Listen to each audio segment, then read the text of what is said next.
Democrats accusing Congresswoman Marjorie Taylor-Greene of being racist for saying she feels threatened by Congressman Jamaal Brown, who is black. Congresswoman Cori Bush tweeting, quote, she doesn't feel safe around a black man is what a racist would say. Congresswoman Madeleine Dean, quote, Representative Greene is the aggressor here, pushing an age-old racist trope used to target and discredit black men. Governor Gavin Newsom of California, everyone should call this out for what it is, blatant racism. Now, they're all referring to these remarks by Congresswoman Greene. On the Capitol steps yesterday, he was the one that approached me. Even CNN reported that. Yelling, shouting, raising his voice. He has aggressive, his physical mannerisms are aggressive. I think there's a lot of concern about Jamaal Brown. So, and I am concerned about it. I feel threatened by him. I am very concerned about Jamaal Brown, and he's someone that people should watch. She's talking about a heated back and forth on the Capitol steps with Congressman Brown after he shouted at Republican Congressman George Santos to resign while Santos was speaking to reporters. Here's the moment. You gotta kick him out. You gotta kick him. The party has to kick him out. He's embarrassing y'all. He's embarrassing y'all. Biden is Impeachment for what? You gotta get him out. Expel him. You gotta expel. Save the party. The party's hanging by a thread. We gotta get rid of Biden. The party is hanging. Save America. Save the children.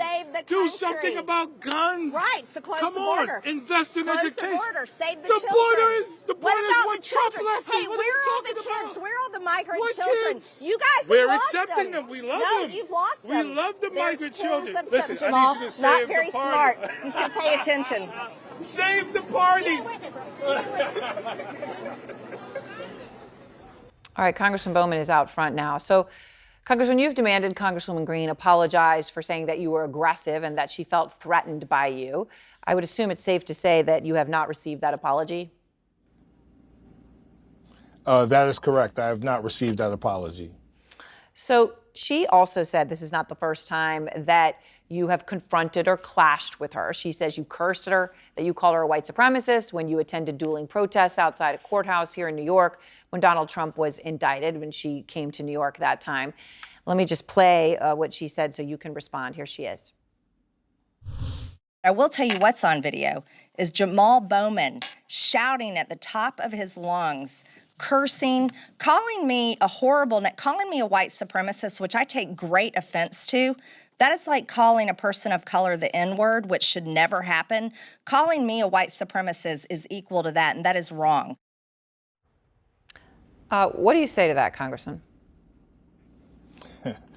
Well, first of all, I never used any profanity toward her, number one. Number two, she spoke as a keynote speaker at a white supremacist conference. That's why she was referred to in that manner. In addition to her taking a picture with an AR-15 standing next to a picture of the squad, targeting members of the squad who are mostly women of color, and much of her rhetoric, vitriol, and anti-Muslim language. What you saw on the Capitol steps was two colleagues laughing at each other as we shared differing ideas about what needs to be done in our democracy. For us to go from that to her the next morning saying that, you know, my mannerisms are aggressive and that she feels threatened by me. First of all, if she feels threatened by me, I'm going to do everything in my power to stay as far away from her as possible because I don't want her or anyone else to feel threatened. But the racial trope that is and how it has lived in America historically, whenever a white woman says a black man is threatening of them, that black man becomes a target and is sometimes killed, i.e. Trayvon Martin, Tamir Rice, Mike Brown, and many others. So, you know, I mean, obviously we're watching some of this play as you talk. I mean, you guys did get, you know, I would say more heated, but you are laughing, you are talking, you are exchanging with each other. It is surprising to have someone say what she said afterwards. So let me just now go to what your fellow Democrats went and said, those words where they say it's racist. Do you agree with them? Are you comfortable to come out and just use that word as they were?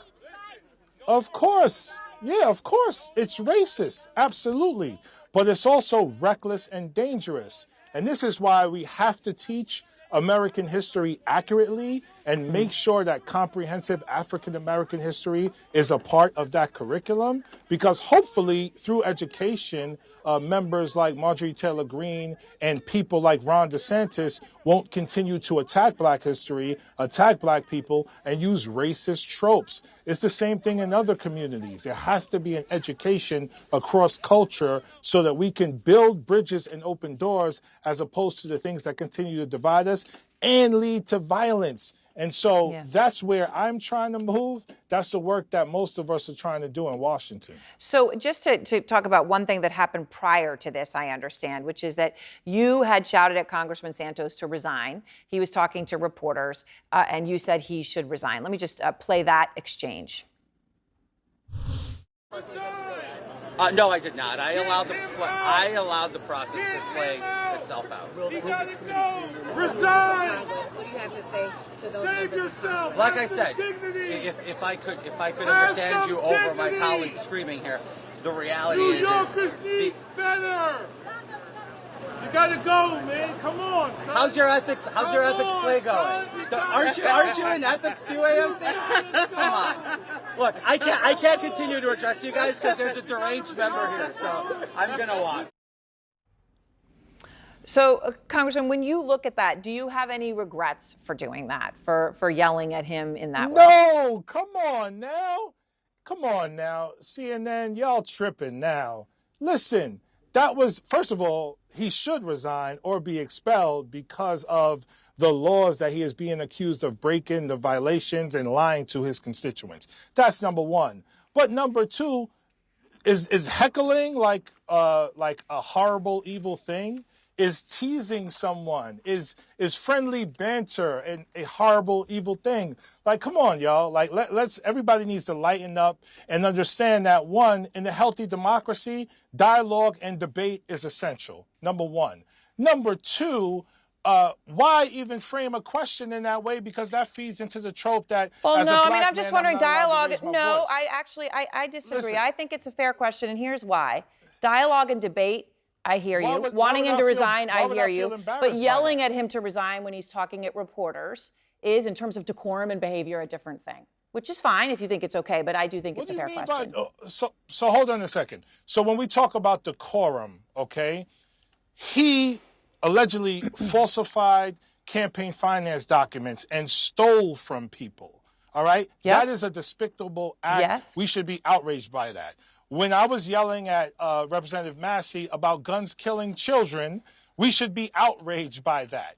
Listen, raising my voice is a sign of passion and intensity. It's not a sign of anger or hate or rage or anything that should make anyone feel uncomfortable. The majority of support that I hear from my district is people are excited that finally elected officials are expressing passion and expressing discontent and rage for the things that aren't moving in Washington. Washington takes 1,000 years to move on common sense legislation like gun control. And that frustrates the American people. The American people want to see action and they appreciate passion. We should all be passionate about things, but be respectful and loving at the same time, which is exactly who I am, and it's exactly what I get it, and I don't want to keep belaboring the point, but I mean, I'm saying, talking over someone and yelling, heckling them when they're talking to reporters is not exactly respectful. I understand you stand by it. I get it. But I would take issue with it being respectful. But I understand, I respect your point of view.